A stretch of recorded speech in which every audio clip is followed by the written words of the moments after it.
কিছুদিন আগে নাটোর দুই আসনের এমপি আমাকে দাওয়াত দিয়েছে। নাটোর মানে রাজশাহী বিভাগ, সব ওই গ্রুপ। কথা কি বুঝতে পারছেন? সব এই গ্রুপ। আমি বলেছি কোনো অসুবিধা নাই, জিহাদি ভাইয়ের পরামর্শ নিয়েছি। কি বলেন? বলে যান, এমপি সাহেব যদি বলতেছে তাহলে যাইতে তো অসুবিধা নাই।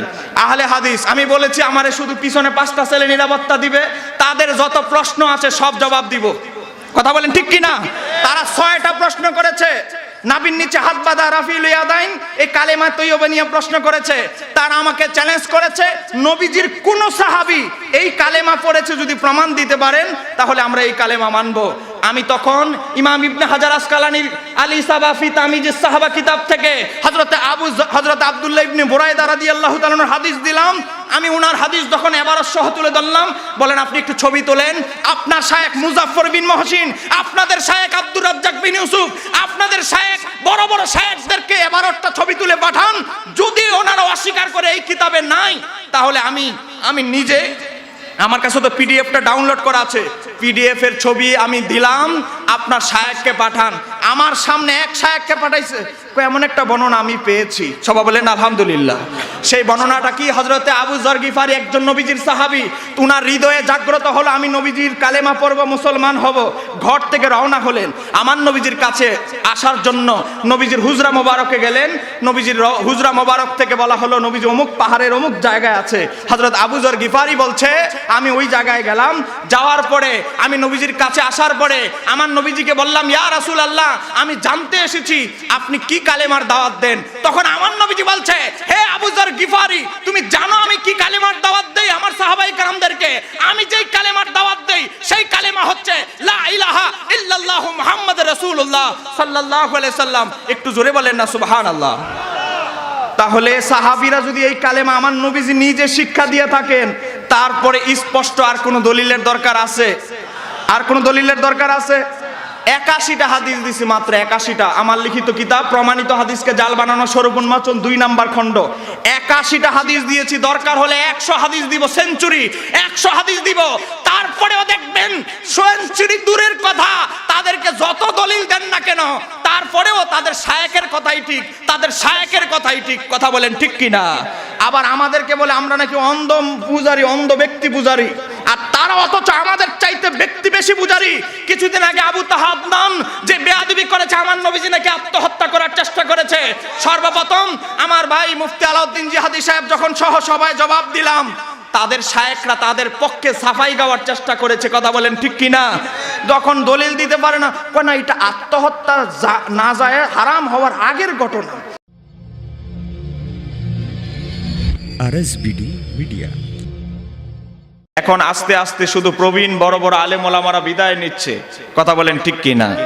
এখন আসতেছে কিছু জাহেল আর পাগড়ি পরনেওয়ালা, গান আর গজল, এর বাইরে আর কিছু। কথা বলেন এর বাইরে আর কিছু। আবার আমার মেসেঞ্জারটা যদি ওপেন করে দেখাই, বিভিন্ন জায়গায় গিয়ে আটকাইলেই আবার মেসেজে ফোন দেয়, মেসেঞ্জারে শুরু করে তুফান। তা আমারও তো থাকে মাহফিল, অনেক ক্ষেত্রে দেখা যায় মাহফিলের মঞ্চে থেকে দলিল দিয়ে উদ্ধার করতে হয়। কথা বলেন ঠিক কিনা? কারণ এখন কলেজ বিশ্ববিদ্যালয়ের ছেলেরাও হাদিস খুঁজে। এখন একটা সহি গ্রুপ বের হয়েছে, সহি হাদিস, সহি হাদিস। কথা বলেন ঠিক কিনা? তারা কিন্তু সবচেয়ে পৃথিবীর ভয়ঙ্কর, এই শতাব্দীর সবচেয়ে ভয়ঙ্কর ফিতনা হচ্ছে আহলে হাদিস। কথা বলেন ঠিক কিনা? বলবেন যে কেন? কারণ তাদের দৃষ্টিতে আমরা কেউ মুসলমানই না। কথা বলেন ঠিক কিনা? এখন বলবেন হুজুর এটা কিভাবে দেখেন? এক মৌলবী বই লিখেছে, বইয়ের নাম দিয়েছে রাসূল সাল্লাল্লাহু আলাইহি সাল্লামের সালাত বনাম প্রচলিত সালাত। তার এই বইয়ের উদ্দেশ্য হচ্ছে আমরা যারা নাবির নিচে হাত বাঁধি, আমরা যারা আস্তে আমিন বলি, আমরা যারা তারাবি 20 রাকাত পড়ি, আমরা যারা কান পর্যন্ত হাত উত্তোলন করি, আমাদের নামাজ হচ্ছে প্রচলিত নামাজ, আর তাদের আহলে হাদিসদের নামাজ নাকি হচ্ছে রাসূলুল্লাহর নামাজ। একটু জোরে বলেন না নাউজুবিল্লাহ। আচ্ছা বলেন, আমাদের এই দরবারের প্রতিষ্ঠাতা মুজাদ্দিদে দ্বীন ও মিল্লাত, মুজাদ্দিদে জামান আল্লামা সৈয়দ আবেদ শাহ মাদানী কি হাদিস কম জানতেন? এই দেড়বাটারি মৌলবীদের চেয়ে কি কম জানতেন?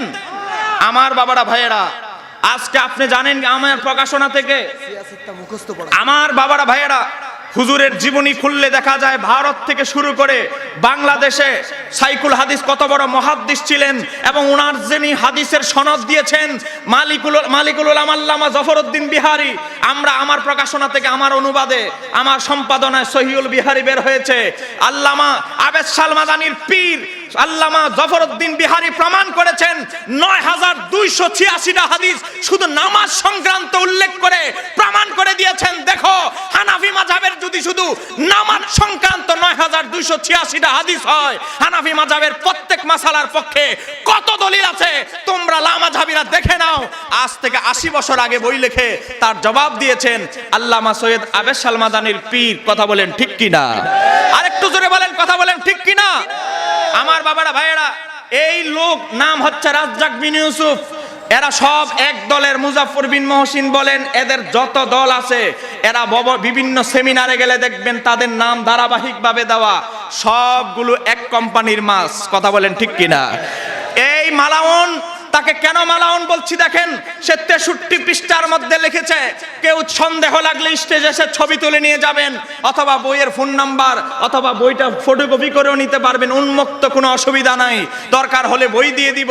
তারপরেও আমরা প্রমাণ করব আমরা আহলে সুন্নাত ওয়াল জামাত। আবেদ শাহ আল মাদানী, যিনি আহলে সুন্নাত ওয়াল জামাতের সর্বপ্রথম কমিটি করে দিয়েছেন, উমরারা বুকাস দলিল দিয়ে, জাল দলিল দিয়ে আমাদেরকে আহলে সুন্নাত শিক্ষা দেয় নাই। কথা বলেন ঠিক কিনা? নারাই তাকবীর, নারাই রিসালাত, ইয়া রাসূলুল্লাহ, বায়তে রাসূল, বায়তে খোদা, নবী আলীর দুশমনেরা।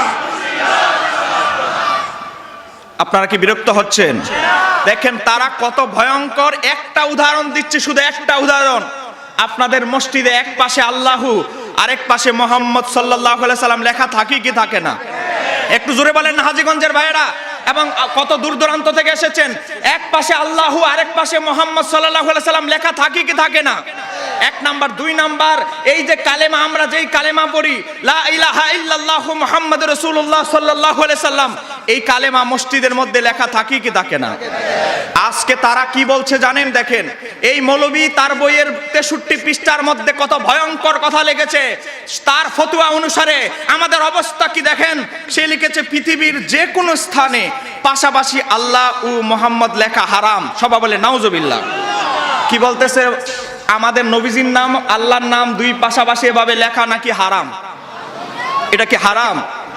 আপনারা ফতোয়া তো হাদিস থেকে আমি দিব, হাদিস থেকে, ফতোয়ার কিতাব থেকে এটা পড়ে। আপনাদের বিবেক কি বলে? আল্লাহর নাম এবং নবীজির নাম পাশাপাশি দুই পাশে লেখা, এটা কি হারাম হতে পারে? জোরে বলেন, হারাম হতে পারে? হারাম। এটা সগীরা গুনাহ নয়, মাকরুহ নয়, হারাম। তারপরে কি লিখতেছে জানেন? তারপরে লিখতেছে, যারা লিখে, মনোযোগ, যারা লেখে, লিখতে সহযোগিতা করে এবং সমর্থন করে তারা মহাপাপী। আর একটু আসতে বলেন। ভাই মহাপাপী আছে, স্টেজে বহু আলেম ওলামা আছে, জালিয়াতি করে যাব। আমি লেখক মানুষ, আমাদের কাজ হলো ডকুমেন্ট নিয়ে সত্য তুলে ধরা। কথা বলেন ঠিক কিনা? ভাই কি লিখেছে? যারা লেখে, লিখতে সহযোগিতা করে, যারা সমর্থন করে, এরা সাধারণ পাপী না। নবীজির নাম, আল্লাহর নাম লেখা, তারা নাকি মহাপাপী। একটু জোরে বলেন নাউজুবিল্লাহ। শুধু তাই নয়, লিখেছে এটা শিরকি আকীদা। তাহলে আল্লাহর নাম লেখা, নবীজির নাম পাশাপাশি লেখা, এটা কি আকীদা বলতেছে? তাহলে এখন হাজীগঞ্জের কোনো আর মুসলমান আছে? এই মৌলবীর ফতোয়া অনুসারে যারা শিরিক করে তারা তো মুশরিক। তাহলে গোটা হাজীগঞ্জে যত মসজিদে এক পাশে আল্লাহ, অপর পাশে মুহাম্মদ সাল্লাল্লাহু আলাইহি সাল্লাম লেখা আছে, এই মৌলবীর ফতোয়া অনুসারে এটা যদি শিরকি আকীদা হয়, তাহলে আমাদের হাজীগঞ্জে আর কোনো মুসলমান খুঁজে পাওয়া যাবে? একটু জোরে বলেন, পাওয়া যাবে? এবার বুঝেন এদের চিন্তাধারা কোন পর্যায়ে গিয়েছে। তাদের চিন্তাধারা হচ্ছে, তাদের চিন্তাধারা হচ্ছে আল্লাহ এবং তার রাসূলের নাম আমরা যে কালেমা পড়ি, তাদের দৃষ্টিভঙ্গি হচ্ছে এই কালেমা অরিজিনাল কালেমা নয়, এই কালেমা হচ্ছে আমাদের নাকি বানানো কালেমা। তাদের দাবি হচ্ছে শাহজালাল ইয়ামানি, খাজা গরিবে নওয়াজ, আল্লামা সৈয়দ মুজাদ্দিদে দ্বীন ও মিল্লাত, আবেদ শাহ মাদানী, তারা যখন লক্ষ লক্ষ বেদির মুখে মুসলমান বানিয়েছেন, তারা নাকি মন গড়াভাবে এই কালেমা শিক্ষা দিয়েছেন। মূলত কোরআন হাদিসে নাকি এই কালেমা নাই। একটু জোরে বলেন না নাউজুবিল্লাহ। আমার হাতে একটা কিতাব আছে, এই কিতাবটার নাম হলো আল মুস্তাদরাক আলা সহিহাইন। এই কিতাবটার বয়স একটু বেশি হয় না, এটা দারুল ফিকর ইলমিয়া বৈরুত লেবানন থেকে ছাপা। এই কিতাবটার বয়স 1150 বছর আগে। একটু বলেন না মারহাবা। কয়শো বছর আগের? এখন আমাদের আবেদ শাহ মাদানী রাদিয়াল্লাহু তাআলার কিতাব থেকে বললে বলবে আপনাদের পীর মুর্শিদ দাদা মুর্শিদ, উনি তো বলতেই পারে। আলা হযরতের কিতাব থেকে বলবে যে উনি তো আপনাদের ইমাম, উনি বলতেই পারে।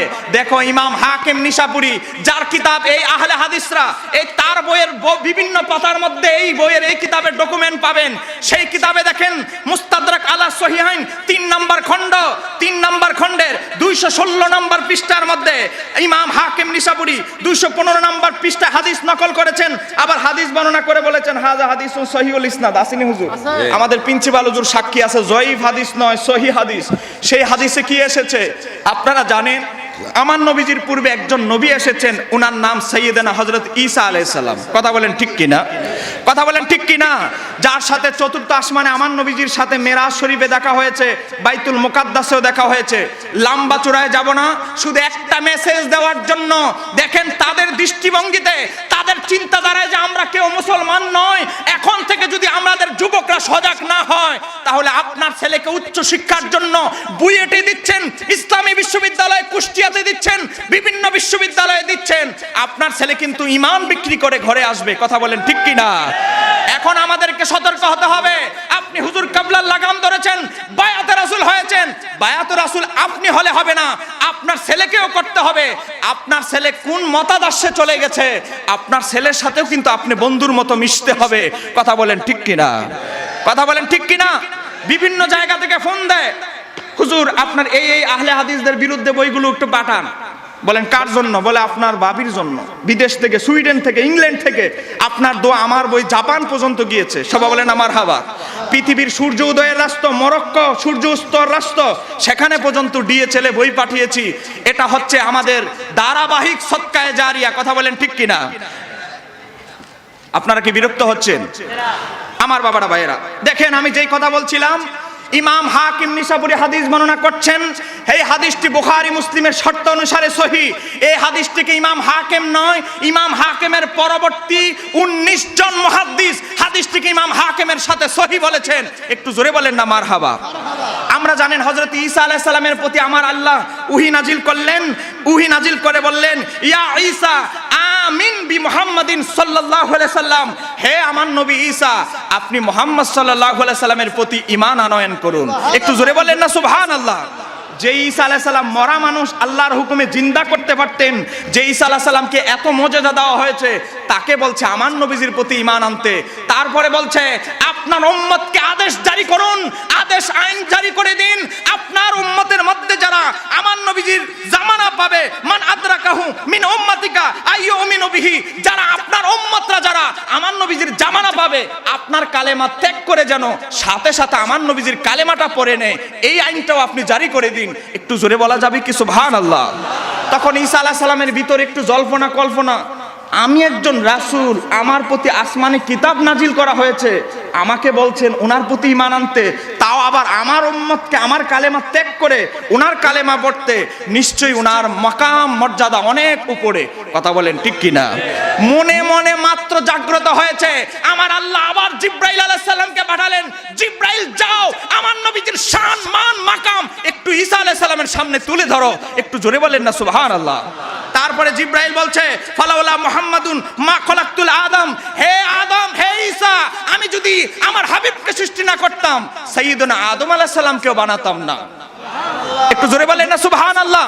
শুধু তাই নয়, ওয়ালাউলা মুহাম্মাদুন মা খলাকতুল জান্নাতা ওয়ালান নারা, যদি আমার হাবিব মুহাম্মদ সাল্লাল্লাহু আলাইহি সাল্লাম না হতো, এই জান্নাতের জন্য আজকে ওয়াহাবিরা পাগল হয়ে গেছে, শুধু জান্নাত জান্নাত করছে। এই জান্নাত সৃষ্টি হয়েছে আমার নবীজির উসিলায়, জাহান্নামের ভয় দেখাচ্ছে, এই জাহান্নামও সৃষ্টি হয়েছে আমার নবীর উসিলায়। একটু জোরে বলেন না সুবহানাল্লাহ। এরপরে কি বলতেছে জানেন? এরপর আমার আল্লাহ যখন আরশটা সৃষ্টি করলেন পানির উপরে, ওয়ালাকাদ খলাকতুল আরশা আলাল মাই, যখন পানির উপরে আরশটাকে রাখা হলো, তখন কিছুদিন আগে আমাদের দেশে ভূমিকম্প হয়েছে। কথা বলেন ঠিক কিনা? হাজীগঞ্জে কি হয় নাই? ভূমিকম্প হয়েছে কিনা? ভূমিকম্পে কি নাড়া দিয়েছে কিনা? 20 তলার মালিক বিল্ডিং লাথি দিয়ে ফেলে বের হয়ে গেছে বিল্ডিং এর মায়া ছেড়ে জীবন বাঁচানোর জন্য। কথা বলেন ঠিক কি না? এই আরশকে যখন পানির উপরে রাখা হলো, আরশ কম্পন করতে লাগলো, তখন ফেরেশতারা বলল, ইয়া রব, হে আমাদের রব, আরশ তো এভাবে কম্পন করছে, আরশকে আমরা তো থামাতে পারছি না।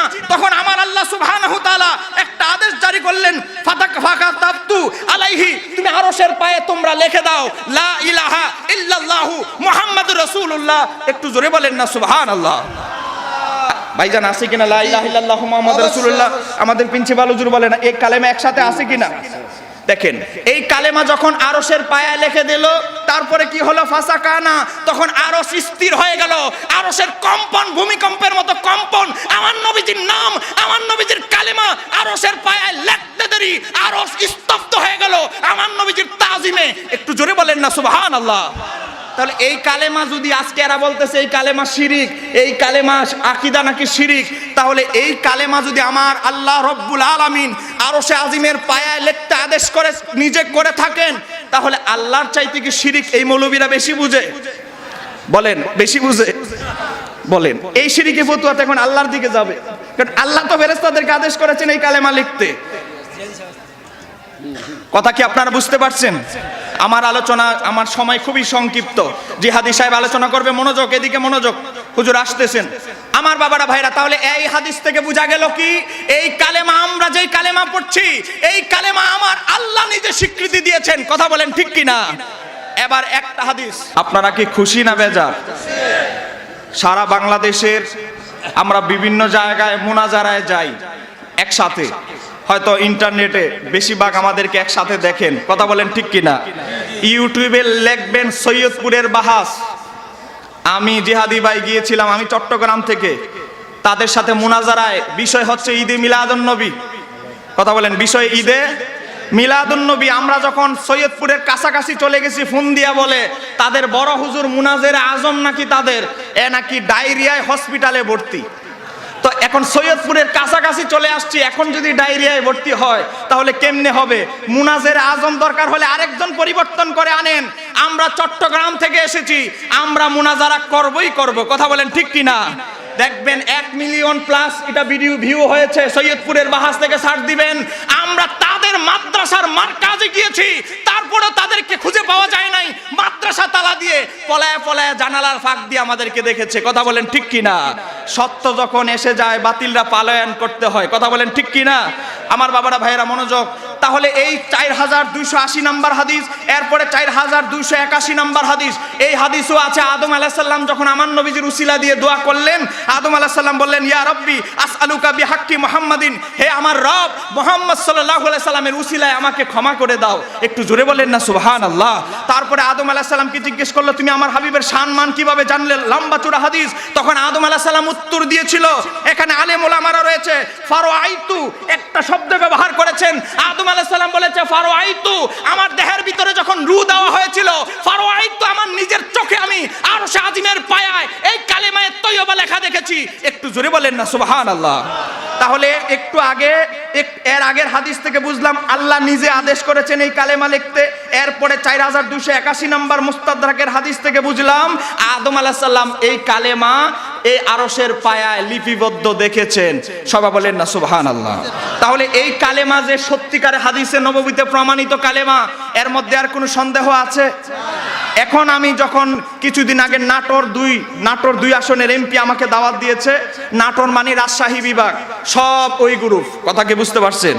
সব এই গ্রুপ। আমি বলেছি কোনো অসুবিধা নাই, জিহাদি ভাইয়ের পরামর্শ নিয়েছি। কি বলেন? বলে যান, এমপি সাহেব যদি বলতেছে তাহলে যাইতে তো অসুবিধা নাই। আহলে হাদিস, আমি বলেছি আমারে শুধু পিছনে 5টা ছেলে নিরাপত্তা দিবে, তাদের যত প্রশ্ন আছে সব জবাব দিব। কথা বলেন ঠিক কিনা? তারা 6টা প্রশ্ন করেছে।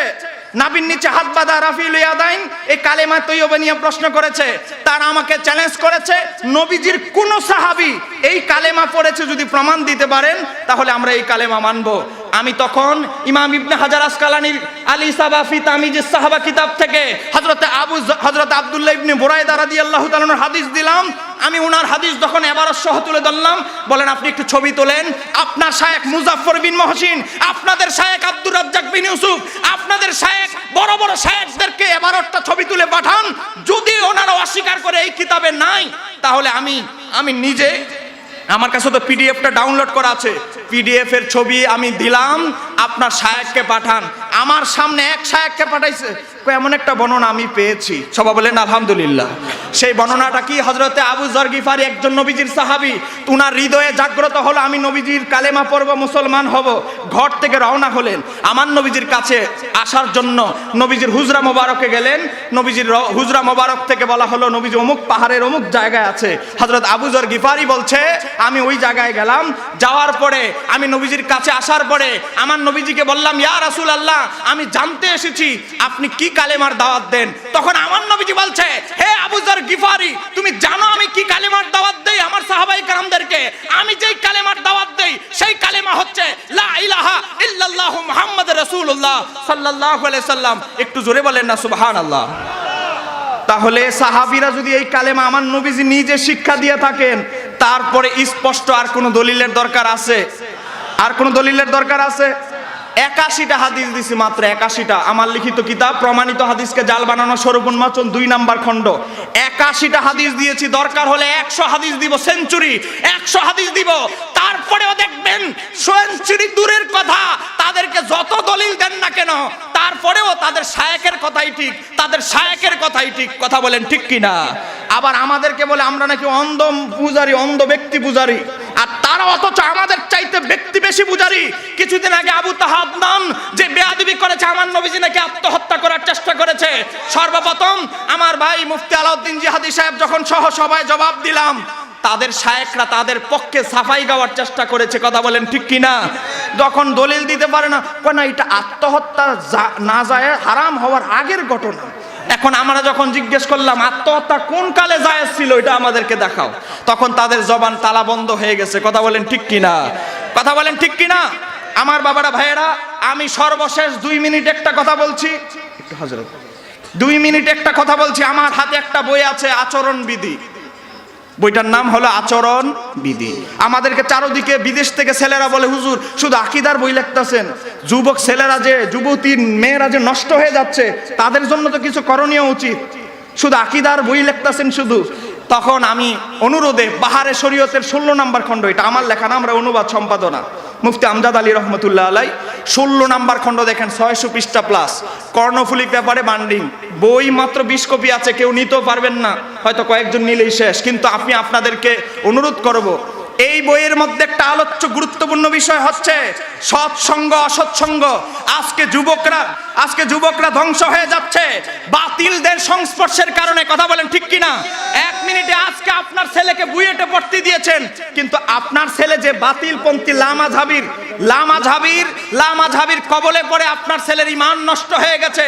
আপনার ছেলেকে আপনি যদি নির্ণয় করে না দেন, এই আমার ছেলে অমুক শায়েখ, অমুক অমুক বক্তা, অমুক আলোচক, তার আলোচনা ছাড়া আর তুমি কেউ শুনবে না, কারো আলোচনা শুনবে না, তাহলে আপনার ছেলে কখনো বিপদগামী লামাজাবি হতো না। কথা বলেন ঠিক কিনা? আমার বাবারা ভাইয়েরা, আপনারা এখনই যদি সতর্ক না হন, তাহলে কিন্তু সামনে পরিণতি অবস্থা খুবই খারাপ হবে। কথা বলেন ঠিক কিনা? আর একটা যুবক যারা বিদেশি প্রবাসী ভাই, আপনাদের প্রতি অনুরোধ থাকবে, আপনারা বিদেশে চলে যান, অ্যান্ড্রয়েড মোবাইল একটা বউকে দিয়ে চলে যান। এখন আপনার বিবি সাহেবা ওয়াজ শোনে জাল শায়েখদের। এখন আপনার বিবি সাহেবকে যে টাকা, এই যে মাথার গান পায়ে পড়ে যে টাকা পাঠাচ্ছেন বিদেশ থেকে, আর আপনার স্ত্রী মিষ্টি মিষ্টি কথা শুনে যে জাল শায়েখের ওয়াজ শুনে, আপনার বিবির ঈমান নষ্ট হচ্ছে এবং আপনার সন্তানদেরও ঈমান নষ্ট করছে। আপনি শুধু বিদেশ থেকে টাকা পাঠাইলেই হবে না, আপনার স্ত্রীকে নির্দেশনা দিতে হবে কোন আলেমের ওয়াজ শুনবে, কোন বক্তার আলোচনা শুনবে। কথা বলেন ঠিক কিনা? না হলে কিন্তু আপনার বিবি সাহেবই চলে যাবে এই দলে। শান্তি কিন্তু কোন প্রতিদিন অশান্তির বেড়া জালে আপনি ভিড়বেন। কথা বলেন ঠিক কিনা? যুবকদের জন্য, যুবকরা কিভাবে চলবে, একজন প্রতিবেশীর সাথে কি আচরণ করবে, একটা যুবক ছেলে তার দাদার সাথে কি আচরণ করবে, প্রতিবেশীর সাথে, শিক্ষকের সাথে, আলেম ওলামার সাথে, মুরব্বীদের সাথে, শুধু আচরণ বিধি। যুবক ছেলে আর যুবতী মেয়ে আর বিবিদেরকে দিবেন যে এই বইটা ওয়াদা দাও এই বইটা শেষ করবে, আলা হযরতের অন্যতম খলিফার লেখা কিতাব। তাহলে দেখবেন আপনার মেয়ে আপনার সাথে কখনো বেয়াদবি করবে, আপনার মেয়ে আপনার শ্বশুর শাশুড়ির সাথে বেয়াদবি করবে না। মাত্র একটা বই কর্ণফুলী পেপারে, যদি সুযোগ হয় নিবেন, 200 টাকা। বই বেশি একটা নাই, অন্তত যাদের কাছে যায় যতটুকু পর্যন্ত যেতে পারে, যদি সুযোগ হয় একটা বই সংগ্রহ করবেন। আল্লাহ সুবহানাহু তাআলা আমাদের ঈমান আমল হেফাজত করেন, সবাই বলেন আমিন। এই জামানার ভয়ঙ্কর ফিতনা আহলে হাদিসদের থেকে আমাদের ঈমান আমল হেফাজত করুন, সবাই বলেন আমিন। কোন জায়গায় ঝামেলা হলে আমাদের প্রিন্সিপাল হুজুর আছেন, হুজুর কাবলা আছেন, তাদেরকে কোন টাইমে কোন অবস্থায় বসবে, প্রশাসনিক যদি অনুমতি না হয় আমরা অনলাইনে বসবো, তারপরে আমরা এই লামাজাবিদেরকে দেশ থেকে উৎখাত করে ছাড়বো। কথা বলেন ঠিক কিনা? আসসালামু আলাইকুম ওয়া রাহমাতুল্লাহ। ওয়া আলাইকুম আসসালাম ওয়া রাহমাতুল্লাহ।